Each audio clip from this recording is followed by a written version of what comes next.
vous êtes très très intimidant, tellement c'est silencieux.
Mais...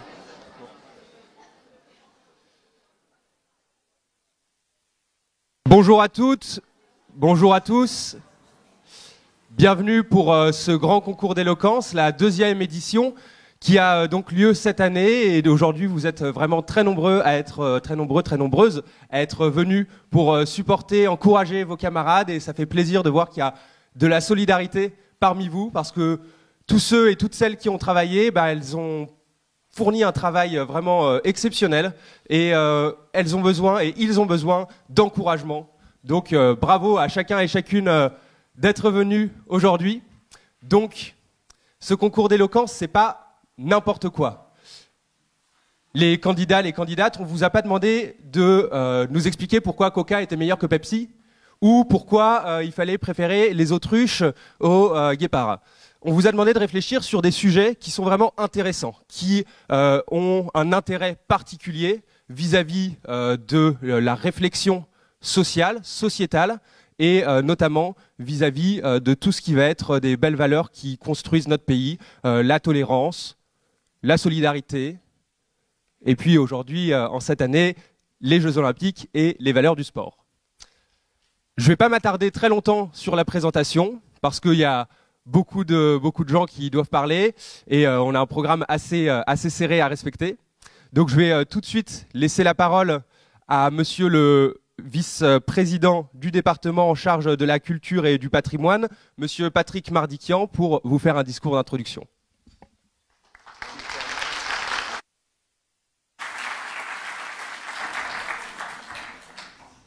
Tout d'abord, je tiens à excuser l'absence d'un impératif de dernière minute de notre président Philippe Bouty, et donc effectivement le représenter.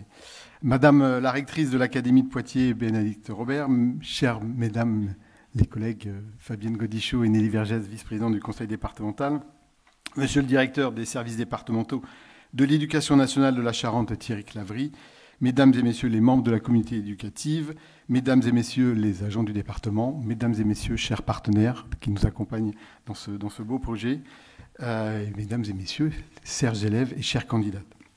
C'est avec un grand plaisir et un honneur pour moi d'être présent aujourd'hui parmi vous pour cette finale de la 2e édition du concours d'éloquence. Je suis heureux, chers élèves, de vous accueillir dans cet amphithéâtre de l'ENJMIN, l'École nationale des jeux vidéo et médias interactifs, et je suis sûr que vous allez toutes et tous nous épater par vos talents respectifs.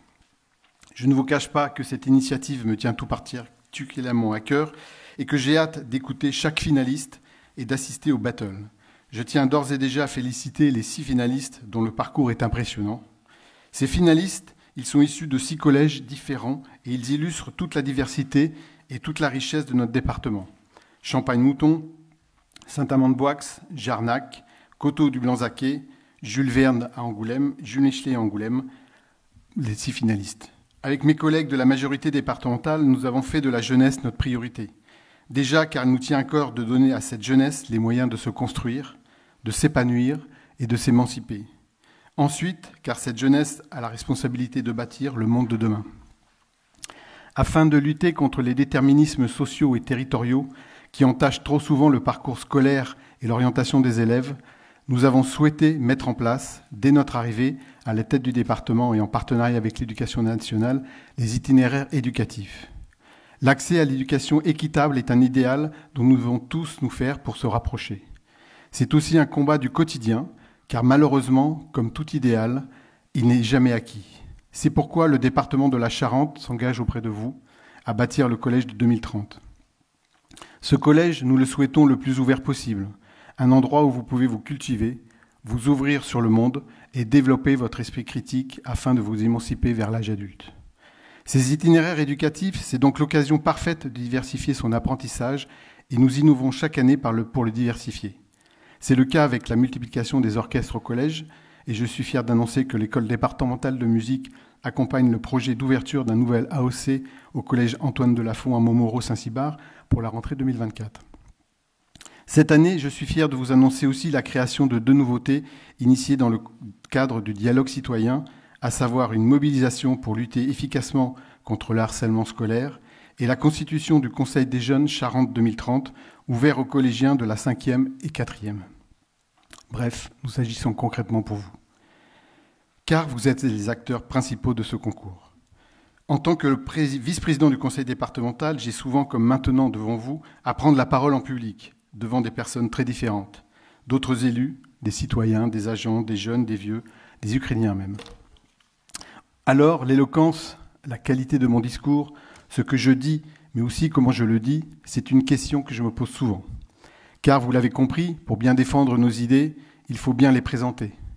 Il y a beaucoup de petits trucs pour y parvenir, une pointe d'humour, un exemple concret, mais aussi l'intonation, la façon dont on se tient droit, la façon dont on regarde nos interlocuteurs pour capter leur attention. Tout cela s'apprend. Je ne vais pas être plus long. Je souhaite juste vous rappeler que ce concours, c'est une organisation qui se fait en équipe.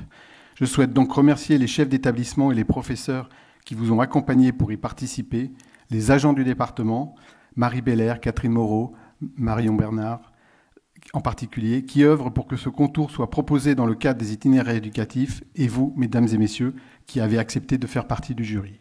J'ai hâte de découvrir vos prestations. Un grand bravo pour le chemin parcouru et surtout, amusez-vous. Merci.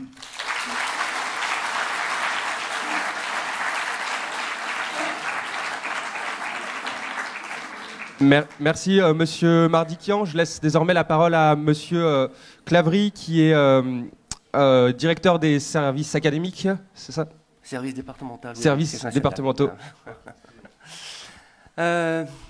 Bonjour à toutes et à tous, Madame la rectrice, Monsieur le vice-président, Mesdames et Messieurs les personnels de direction en nombre. Aujourd'hui, Mesdames et Messieurs les encadrants, les professeurs, assistants d'éducation, CPE, inspecteurs, conseillers pédagogiques qui sont aussi présents dans la salle, Mesdames et Messieurs les parents, chers élèves, c'est vraiment un grand plaisir de participer à cette matinée. Je savoure, je jubile à l'avance de ce que nous allons vivre ce matin. Et moi, ma mission va se limiter à des remerciements. Je remercie d'abord Madame la rectrice d'avoir accepté l'invitation de présider ce jury. C'est un grand honneur et un grand plaisir. Merci à Madame la présidente du tribunal judiciaire d'Angoulême qui a répondu aussi à l'invitation et qui accueille aussi dans son institution souvent des élèves. Vous êtes un partenaire essentiel pour nous, et demain matin, vous accueillerez les finalistes qui viendront assister à une audience. Donc merci à vous pour votre présence. Merci aux partenaires, merci au conseil départemental sans lequel cette idée farfelue que j'ai eue en arrivant dans le département n'aurait pas pu se concrétiser. Parce que, évidemment, quand on arrive dans un département et qu'on est directeur académique, on regarde tout un tas d'indicateurs, des résultats des élèves, etc. Et ce qui est vraiment ressorti, c'est que nos élèves charentais manquaient un peu de confiance en eux. Et a germé l'idée de dire, mais pourquoi pas, par l'oralité, la capacité à s'exprimer face à un public, face à un auditoire, ça donne confiance en soi. Ce n'est pas le seul, évidemment, vecteur, mais quand même, ça y contribue, et que ça peut nourrir l'idée de pouvoir quitter son village pour faire un parcours de formation ailleurs, quitter son quartier, quitter sa ville, et que le concours contribuait dans ce sens-là à pouvoir s'émanciper et aller vers un ailleurs. En même temps, remercier les partenaires sans lesquels j'aurais pas pu se faire, parce que sur le niveau 4e, on m'a quand même alerté, vous pensez qu'ils vont avoir le niveau, les élèves 4e, ils sont bien jeunes pour pouvoir élaborer un discours argumenté. J'ai dit non, il faut faire confiance aux élèves.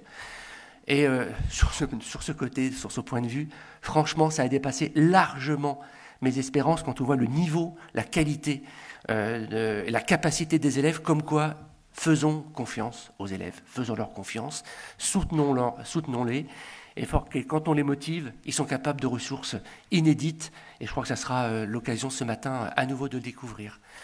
Voilà, je ne veux pas être beaucoup plus long. L'idée maintenant, c'est la place aux finalistes, qui évidemment, comme vous, on peut d'ores et déjà les féliciter, c'est un magnifique parcours. Voilà, il y aura forcément une gagnante ou un gagnant, ce n'est pas très grave. L'objectif, c'est de savourer votre prestation ce matin face à un public. Vous serez enregistré et visionné par la Charente Libre, donc ce sont que des souvenirs forcément positifs. Et voilà, excellente matinée. Et je m'installe à côté de vous, Madame la rectrice, pour assister à cette concours.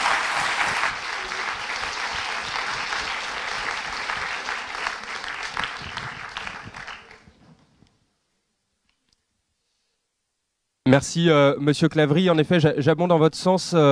Les élèves sont vraiment exceptionnels et même s'ils sont en 4e, ils sont tout à fait capables de construire de super discours. Je suis peut-être le seul ici à avoir entendu chacun des discours un peu à l'avance. Et donc je sais à quel point ils sont qualitatifs. Je vais juste présenter très rapidement le jury. Et puis ensuite, je vous donnerai votre ordre de passage parce que je crois que vous ne le connaissez pas encore. Et puis ensuite, ce sera votre tour. Alors, pour commencer, évidemment, donc on l'a entendu, monsieur le président du conseil départemental, malheureusement, n'est pas présent aujourd'hui. Donc, nous avons en revanche monsieur le vice-président en charge de la culture et du patrimoine, que nous avons entendu, monsieur Patrick Mardikian. La vice-présidente également en charge de l'éducation et des collèges, madame Armelle Leny. Qui a changé, qui n'est plus Armelle Leny alors,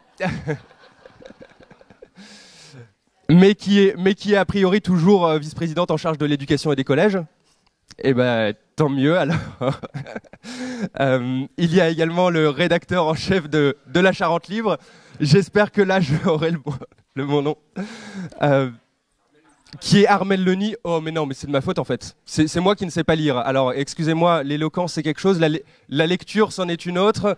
Apparemment, je vais remettre mes lunettes à l'endroit. Et donc monsieur Armelle Leny, président, rédacteur en chef de la Charente Libre, donc vice-présidente du conseil départemental en charge de l'éducation et des collèges, madame Fabienne Godichaud, évidemment, que je connais en plus. Vraiment honte sur moi. Évidemment, donc membre partenaire de l'association nationale des membres de la Légion d'honneur, madame Annie Marais.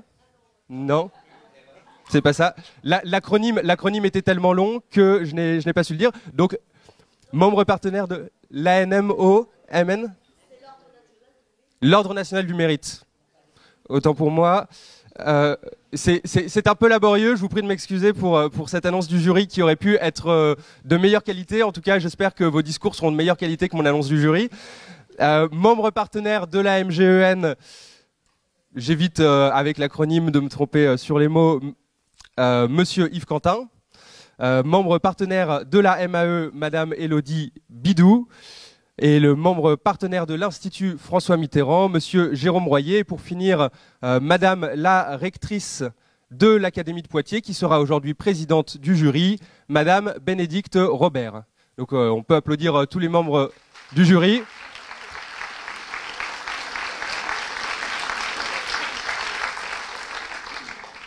Et donc je vais désormais vous annoncer votre ordre de passage, chers candidats, chères candidates. Moment que vous attendez toutes et tous. Et donc, la première à passer sera Gabrielle Renaud, la deuxième à passer sera Marjane Perchignac, la troisième Océane Payen, la quatrième Lola Davaillon, le cinquième Victor Bricevaillot et la sixième Lola Tréfou. Donc, pour commencer, j'appelle à nous rejoindre au pupitre une jeune fille qui a très bien travaillé, qui nous vient du collège Alfred de Vigny au coteau du Blanzaquet et qui va nous parler sur ce sujet, comment puis-je lutter contre les discriminations de genre. Je vous prie d'accueillir mademoiselle Gabrielle Renaud.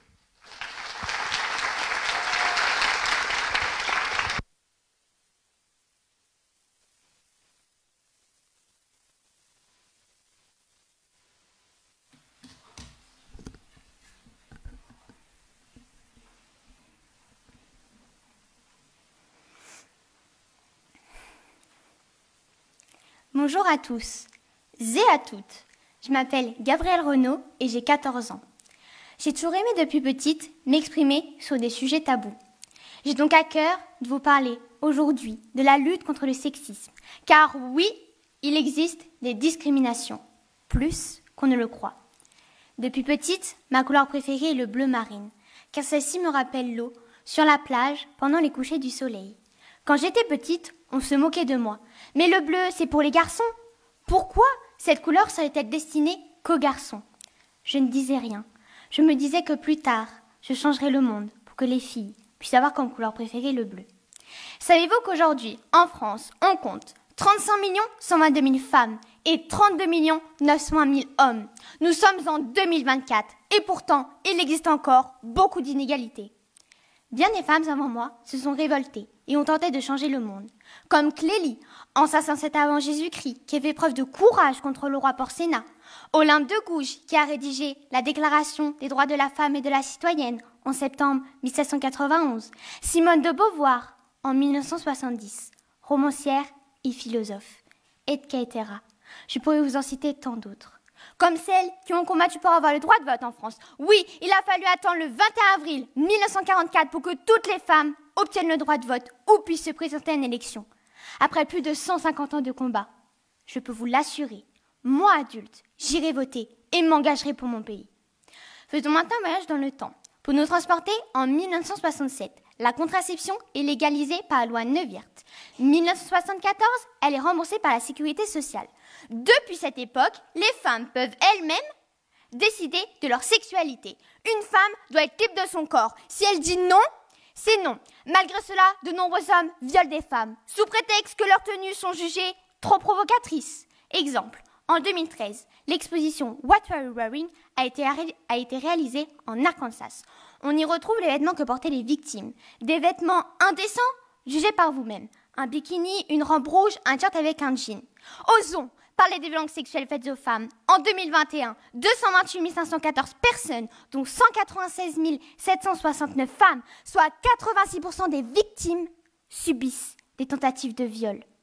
La vérité, c'est qu'aujourd'hui, une femme sur 3 est victime de violences physiques ou sexuelles. Une femme sur 3. En conséquence, certaines femmes, même des jeunes adolescentes, tombent enceintes. Et ce n'est qu'à partir du 17 janvier 1975, grâce à Simone Veil et à sa loi, que l'avortement était pénalisé en France. Car une femme doit avoir le droit de choisir si elle veut donner la vie ou non. 4 mars 2024, le droit à l'IVG est définitivement inscrit dans la Constitution française. Nigro d'autunno lapilo. Parlons maintenant de ce qui me concerne de plus près, l'école. Les statistiques du ministère sont formelles. Globalement, les filles obtiennent de meilleurs résultats. 87% d'entre elles réussissent le brevet, contre 82% des garçons. Mais pourquoi? Elles ont intégré inconsciemment le fait qu'elles ont besoin de plus travailler pour accéder au même poste que les garçons. Savez-vous que ce sexisme existe même dans les magasins? J'ai comparé moi-même les prix de rasoirs de la même marque. Pour les hommes, vous devez payer 1,20 € pour les 10 rasoirs. En revanche, pour les femmes, dans un sachet rose, pour que ça soit plus girly, vous devez payer 1,61 € pour les 8 rasoirs. On appelle cela la taxe rose. Et d'ailleurs, pourquoi la taxe rose? Existe une taxe bleue, comme on me disait étant petite? Avant de terminer, j'aimerais également vous parler d'un sujet qui m'a énormément touchée. La situation des femmes afghanes, depuis que les talibans imposent un respect total de la charia qui est dure et ferme. Elle stipule même que les femmes ne peuvent pas sortir sans être accompagnées d'un homme, ni travailler, et les jeunes filles ne peuvent pas apprendre sur les bancs de l'école. Les talibans veulent effacer l'image de la femme. À côté, en Iran, vous la connaissez bien sûr, Mahsa Amini est morte car elle portait mal son voile. Par solidarité et pour manifester leur désaccord, des femmes dans le monde entier ont coupé une mèche de leurs cheveux. Certes, c'est mieux que rien.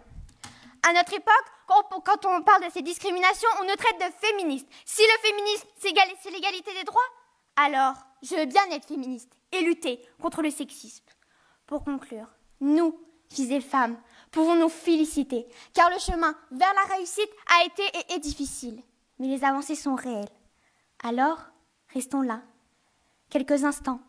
Le temps de penser à toutes ces femmes qui ont combattu pour nous, futures femmes. Si je devais avoir une citation en mon nom, je choisirais « Une femme ne cherche pas à être au-dessus de l'homme. Une femme cherche à être égale à l'homme. Ad vitam aeternam, pour la vie éternelle. » Merci de m'avoir écouté.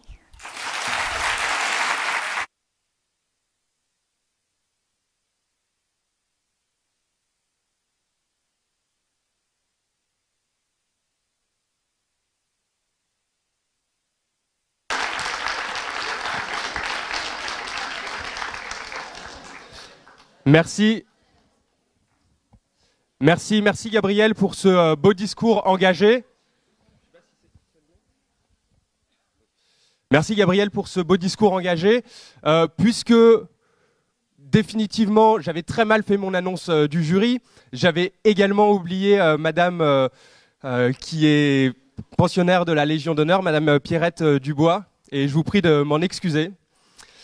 Et pour suivre, donc, nous allons désormais accueillir une jeune fille qui nous vient du collège Jules Michelet à Angoulême, qui a traité du sujet suivant: peut-on être plus fort si on agit ensemble? Et je vous demande donc d'accueillir Mademoiselle Marjane Perchignac.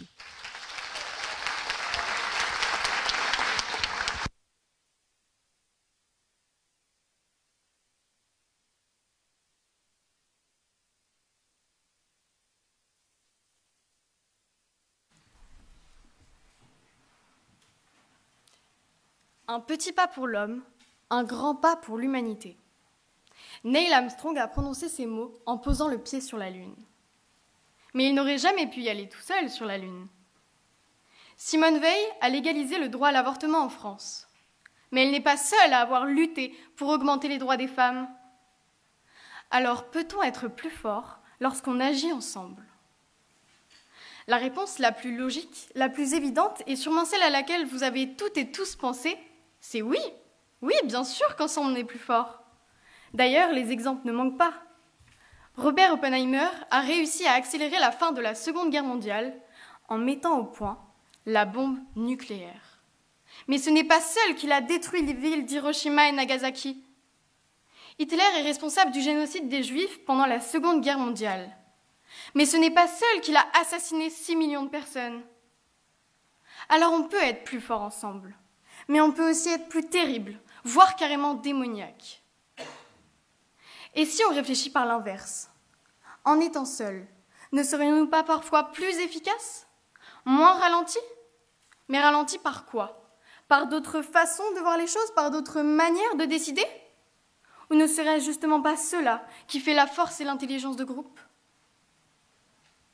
Et puis, ça veut dire quoi être fort? Je pense que la définition d'être fort est différente pour chacun. Pour moi, être fort, c'est avoir la capacité d'évoluer, de changer d'avis. Être fort, c'est se relever, même lorsque plus personne n'y croit. C'est avoir de l'espoir, là où n'importe qui n'en aurait plus. Mais tout ça, c'est plus facile à plusieurs. Ainsi, ce discours que vous écoutez, comme les 2 autres précédemment, ont été écrits par ma main, puis éclairés par la pensée de ma famille, de mes professeurs et de mes amis. Ils m'ont donné des idées, des conseils, des exemples. Sans eux, ces lignes auraient sûrement été moins bien écrites. Alors c'est quelque part grâce à eux que je suis arrivée jusqu'ici. C'est grâce à l'intelligence de groupe. Ce n'est donc pas une personne que vous avez devant vous, c'est une équipe. Certains, ensemble, ont fait mieux qu'écrire des discours. Ils ont changé le monde. Je pense ici aux Indiens et à Gandhi. Ils ont permis à l'Inde de devenir un État indépendant grâce à des actions collectives non violentes que des millions de personnes ont suivies. Cela nous permet encore aujourd'hui de prendre conscience que grâce à chacun de nous et à l'influence positive que peut avoir une personne sur les autres, nous pouvons faire changer les choses, les faire bouger, et mieux, les faire avancer. Ce qu'ils ont fait n'est pas seulement un message de courage, c'est aussi et surtout un message de solidarité. Alors à nouveau, oui, ensemble on est plus fort, mais la force ne fait pas toujours la raison. Remontons le temps, remontons au XVIIe siècle. Rappelez-vous de Galilée qui, à lui seul, en tant que grand astronome, a démenti ce que la Bible énonçait, en affirmant et en prouvant: le Soleil est au centre de l'univers et ne se déplace pas. La Terre et l'homme ne sont pas le centre du monde et ils tournent autour du Soleil comme les autres planètes. Rendez-vous compte, tout le monde rejetait cette idée saugrenue. Jamais la Bible ne se tromperait. C'était lui, l'unique coupable de cette folie. Ce qu'il a démontré lui a valu un procès qui aurait pu le conduire sur un bûcher s'il n'avait pas finalement affirmé qu'il s'était trompé, s'il ne s'était pas excusé pour ses erreurs. Galilée, presque seul, a dû se plier face aux hommes d'Église. Trop nombreux, trop unis, trop forts.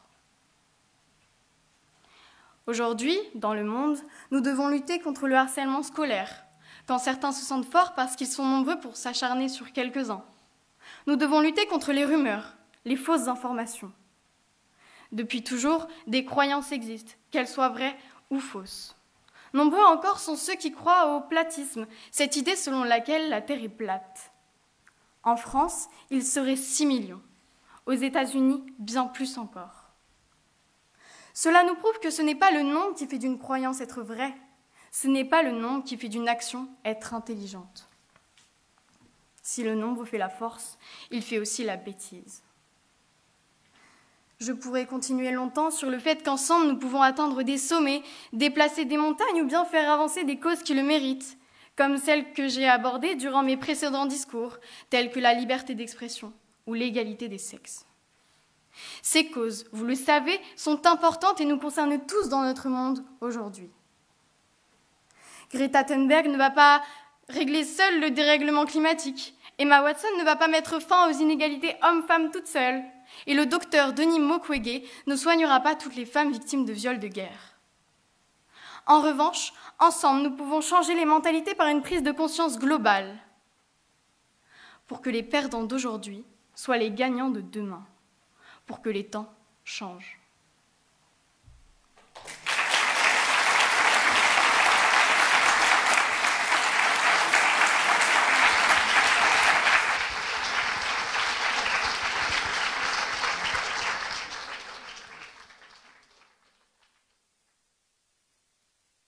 Félicitations à Marjane et aux deux premières candidates pour leur discours de grande qualité. Désormais, nous allons accueillir une candidate à nouveau. Elle nous vient du collège Jean Lartaud à Jarnac. Elle a traité du sujet suivant: les valeurs de l'olympisme contribuent-elles à fédérer les peuples? Je vous prie d'accueillir mademoiselle Océane Payen.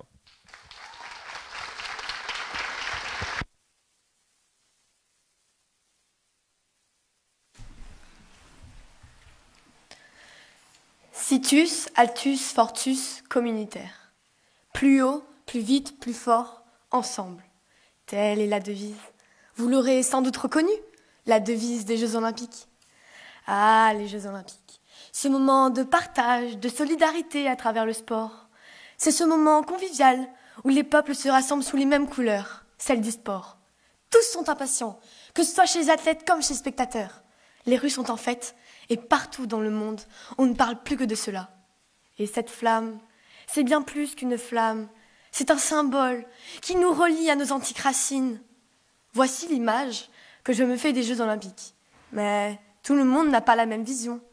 Qu'en est-il réellement si l'on observe l'envers du décor, que l'on ne peut ignorer? Malgré tout, on peut dire que les Jeux Olympiques nous réunissent tous, non? Alors, posons-nous la question. Les valeurs de l'olympisme contribuent-elles à fédérer les peuples? Mais avant toute chose, je m'appelle Océane Payen, j'ai 13 ans, et aujourd'hui, je serai la petite flamme qui viendra éclairer cette question. Commençons par parler des valeurs de l'olympisme. Nous savons qu'elles défendent des valeurs humanistes et qu'elles nous réunissent tous pour ne faire qu'un, dans l'amitié, le respect et l'excellence lors de ces Jeux olympiques. Prenons l'excellence. C'est le fait de se dépasser, de se faire plaisir.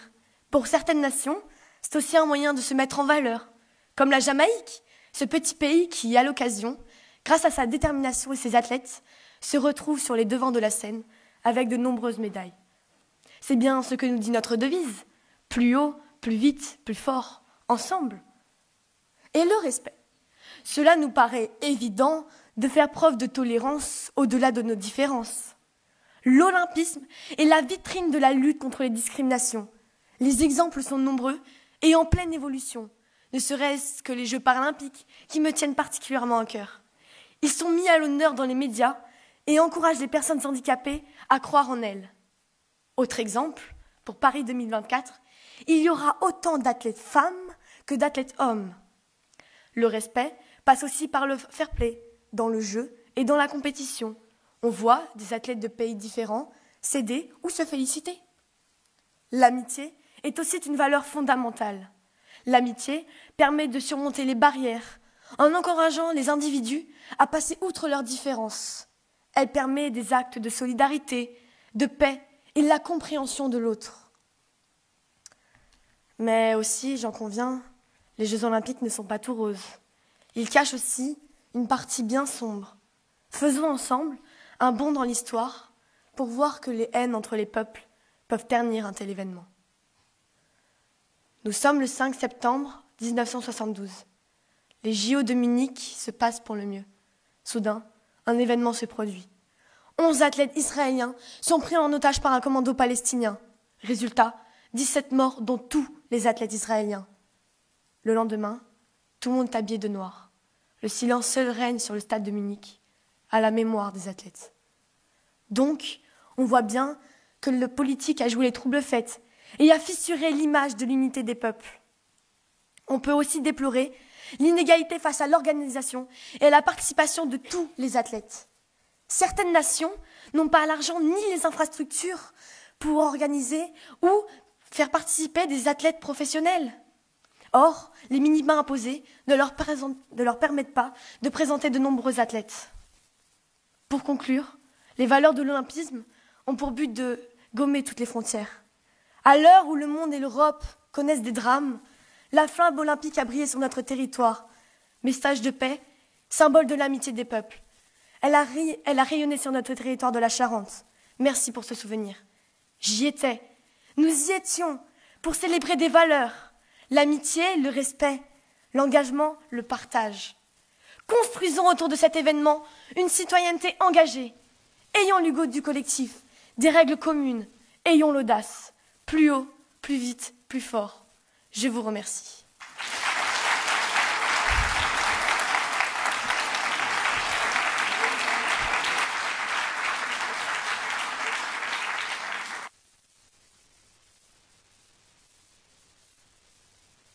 Bravo Océane pour ce discours qui fait tout à fait écho à l'actualité. Nous allons désormais accueillir la prochaine candidate. Elle nous vient du collège Eugène Delacroix à Saint-Amand-de-Boix et elle a traité du sujet « La connaissance du passé peut-elle aider à mieux vivre l'avenir ?» Je vous prie d'accueillir Lola Davaillon.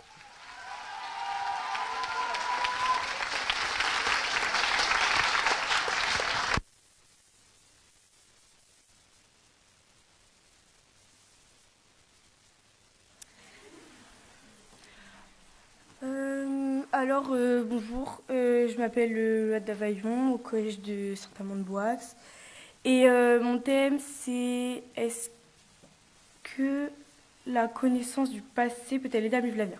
Ouais, c'est ça. Alors, mais qu'est-ce que tu fais? Mais c'est pas comme ça qu'il faut faire. Mais souviens-toi ce qu'ils t'ont dit. Redresse-toi. Ok. Regarde le public. Lâche ta feuille. Respire. Connaître nos erreurs nous permet de ne pas les répéter dans le futur. Comme avec le concours d'éloquence, nous avons appris qu'il fallait bien articuler, ne pas lire sa feuille, regarder le public. Faire ses propres expériences est important. Comme quand on ne regarde pas devant soi et qu'on se prend la porte.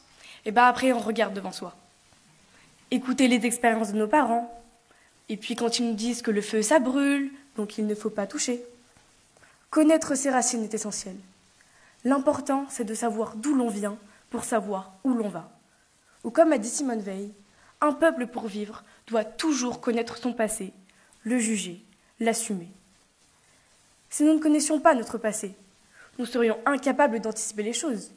Nous referions sans cesse les mêmes erreurs. Et cela est valable pour les individus comme pour la société. Dans l'histoire, les Allemands ont souvent été nos ennemis. 1870, 14-18, 39-45. La France était-elle donc condamnée tous les 30 ans à entrer en guerre contre les Allemands? Heureusement, pour éviter de reproduire indéfiniment ce schéma mortel, des politiques ont créé l'Union européenne, qui a contribué à la création d'Erasmus, un programme d'échange d'étudiants et d'enseignants dans l'Europe et même dans le monde entier. L'espace Schengen, une zone libre de circulation sans frontières. Ainsi, l'Europe est le plus grand marché unique au monde. L'Europe est aussi un continent de paix. Par exemple, depuis 80 ans, rappelez-vous le 6 juin, la France n'a pas connu de guerre sur son territoire. On a aussi créé l'État d'Israël, en raison des multiples génocides des Juifs. L'URSS a été vaincue, la guerre froide s'est terminée, les empires coloniaux ne sont plus. Mais aujourd'hui, on voit qu'Israël entre en guerre, La Russie attaque l'Europe et des milliardaires s'accaparent des ressources en Afrique. Donc la connaissance du passé n'est pas suffisante. La volonté des hommes présents l'est encore plus pour préserver l'avenir. Savoir, c'est pouvoir. Encore faut-il le vouloir. Et ça, qui peut mieux le faire que les artistes? L'art nous rappelle d'où l'on vient, ce que nous avons fait de bien et de mal. Je pense notamment à Hiba Tawaji, une chanteuse libanaise qui a enregistré une chanson sur le printemps arabe. Elle dit vouloir un printemps vert et non un automne chaotique. Elle dénonce les actes, les horreurs, les révolutions qui se sont menées dans le sang et le feu. Et si les hommes brûlent, il en est de même pour la pierre. En avril 2019, la cathédrale Notre-Dame de Paris s'est effondrée sous les flammes, nous montrant que jamais rien n'est acquis. Sa reconstruction est symbolique. Préserver la grandeur passée pour que les générations futures puissent à leur tour profiter de ce patrimoine exceptionnel. Depuis l'époque de nos parents, de nos grands-parents, la vie a beaucoup changé. Le droit de vote, le mariage pour tous, l'égalité homme-femme. À l'époque de nos grands-parents, on consommait peu, on mangeait ce qu'il y avait dans notre assiette et on s'en contentait. Et puis nos parents, c'était la génération de consommation, le plastique, les pesticides.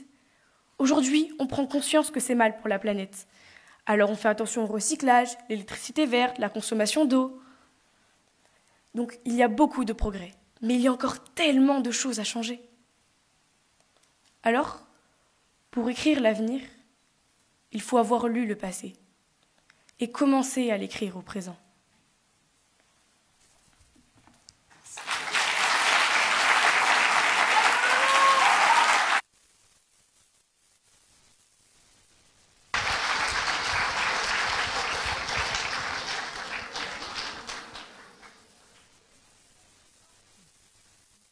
Bravo Lola pour ce discours qui rejoignait un peu ce qu'on disait en ouverture. En effet, c'est à la jeunesse de construire l'avenir. Et donc, qui mieux que vous, chacun de tous les collégiens qui êtes ici pour le faire. La 5e candidate est un candidat. C'est agréable de pouvoir le dire comme ça pour une fois. Nous allons accueillir un jeune homme qui nous vient du collège Jules Verne à Angoulême et qui a traité du sujet suivant. La gastronomie est-elle une culture? Et je vous prie d'accueillir Monsieur Victor Brice-Vaillot.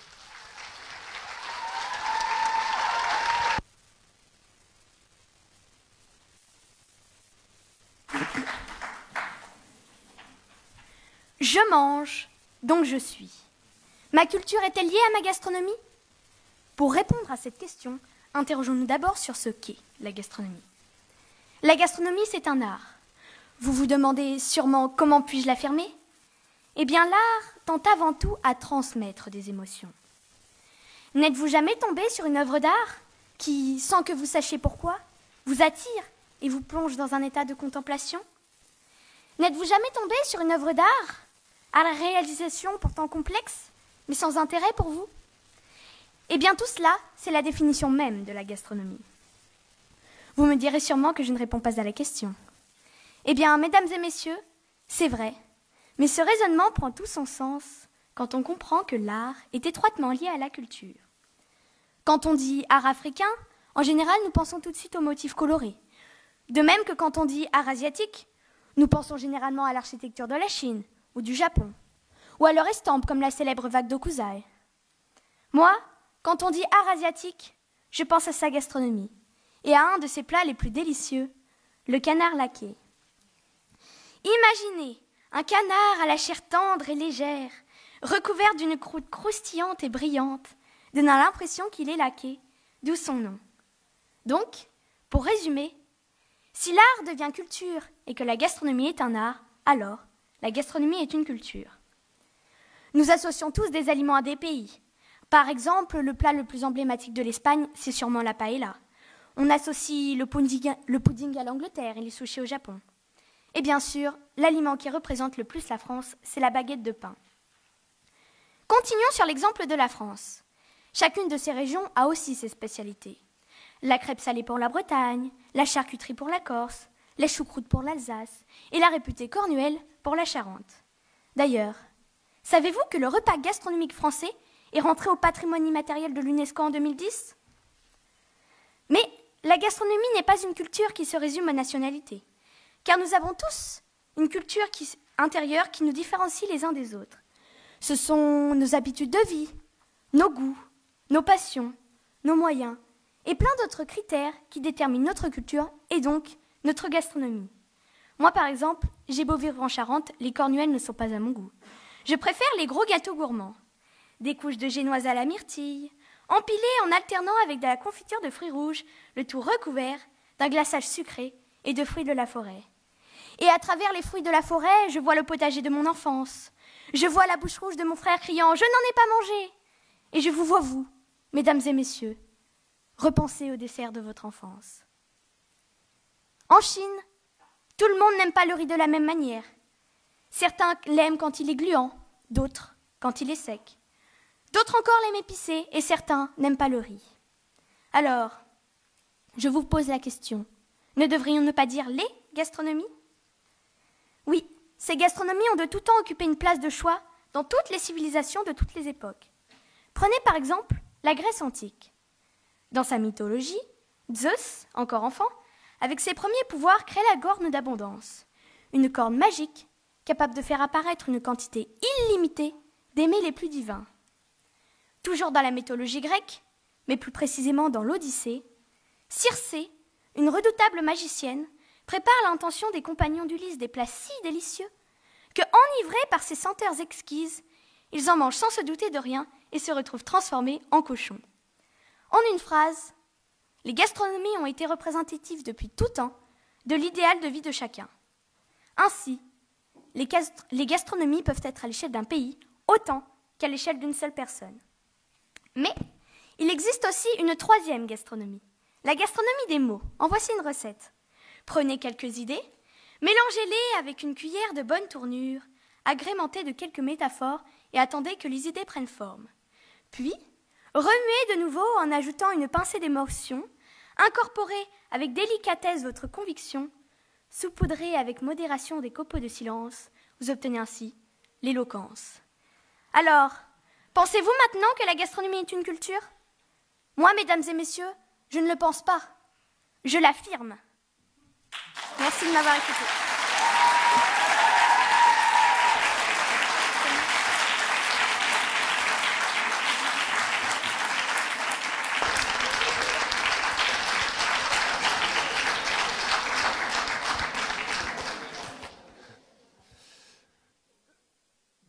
Bravo Victor et merci de nous avoir ouvert l'appétit. Il nous reste une candidate à voir. Il y a eu un petit souci de logistique du côté de Champagne-Mouton, ce qui fait qu'elle n'a pas ses camarades qui sont avec elle pour l'accompagner aujourd'hui et pour la soutenir. Du coup, je vous demanderai à tous et à toutes de faire encore plus de bruit que vous en avez fait pour vos propres camarades lorsqu'elle viendra, parce qu'aujourd'hui elle est toute seule. Il s'agit d'une jeune fille qui a travaillé depuis le collège de l'Argentor à Champagne-Mouton sur le sujet « Peut-on dire tout ce qu'on pense ?» Et il s'agit de mademoiselle Lola Tréfou.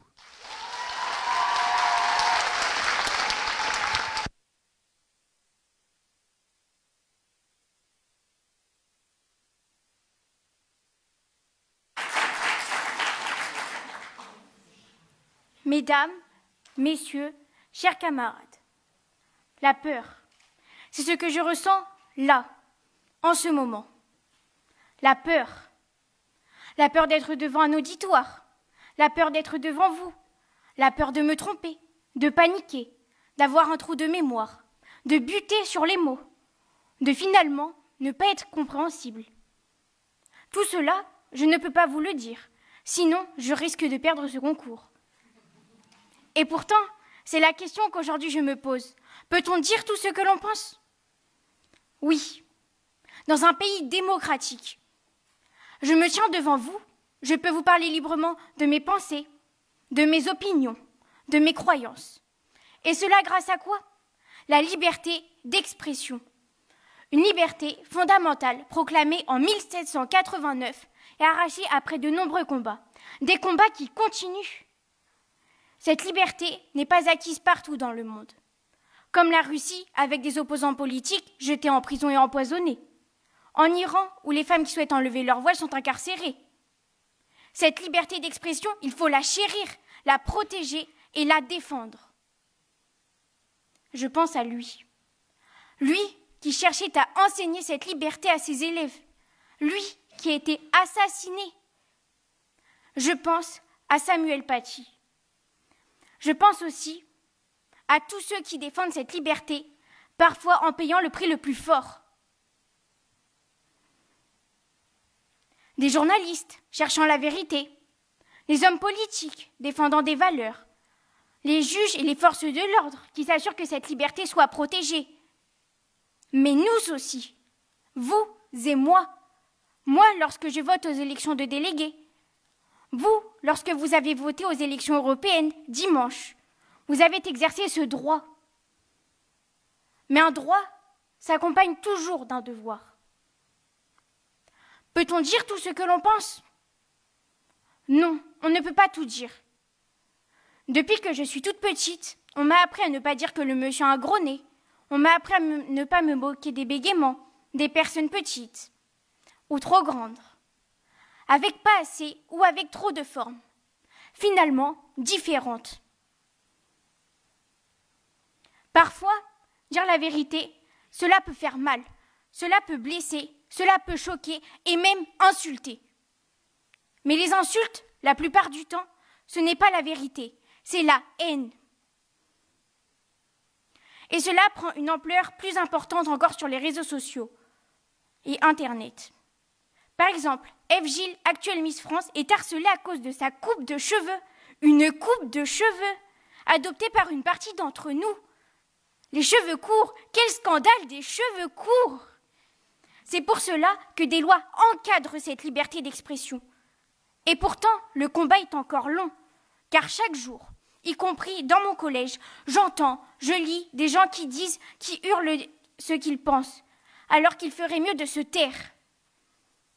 Leurs mots ne sont pas des mots, ce sont des coups, des brûlures, des coupures qui peuvent laisser des cicatrices indélébiles. Mais ces victimes peuvent-elles toujours dire ce qu'elles pensent? Je veux dire, ont-elles la capacité physique et morale d'exprimer ce qu'elles ressentent et ce qu'elles ont vécu? Non, pas toujours. Vous, qui êtes devant moi, vous savez bien que parfois on dit « tu ne peux pas comprendre ». Car on est bien incapable d'exprimer ce que l'on a sur le cœur. Parfois, les mots ne sortent pas à cause de l'émotion. Parfois, ils ne sortent pas car on ne trouve pas les bons mots. Parfois, ils sont même inutiles. Un simple regard entre deux amoureux, une main serrée pour accompagner quelqu'un qui souffre, et le sourire de mon amie Emma, qui m'a accompagnée tout au long de cette aventure, valent mieux que des grands discours. Il est évident qu'en 5 minutes, je n'ai pas pu tout vous dire. Je n'arriverai pas à vous exprimer complètement ce que je ressens. Mais si vous avez compris mon message, alors j'aurai réussi à dire ce que je pense.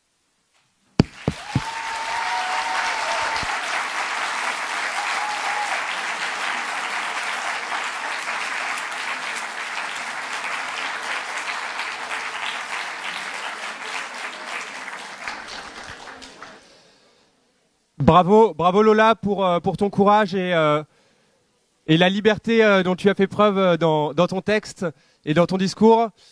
Désormais, le concours touche à sa fin. Nous allons pouvoir laisser le jury délibérer. Alors, ce qui va se passer, c'est que le jury va rester dans cette salle pour délibérer et nous tous, on va sortir. On va aller dans l'atrium pour voir les battles qui ont été préparés par 4 des 6 collèges participants. L'idée, c'est que tout le monde reste dans la zone qui est moquetée, où il y a de la moquette. Dans la zone où il y a de la moquette et vous verrez d'ici parfaitement tous les participants au battle puisqu'il y a une scène qui est surélevée.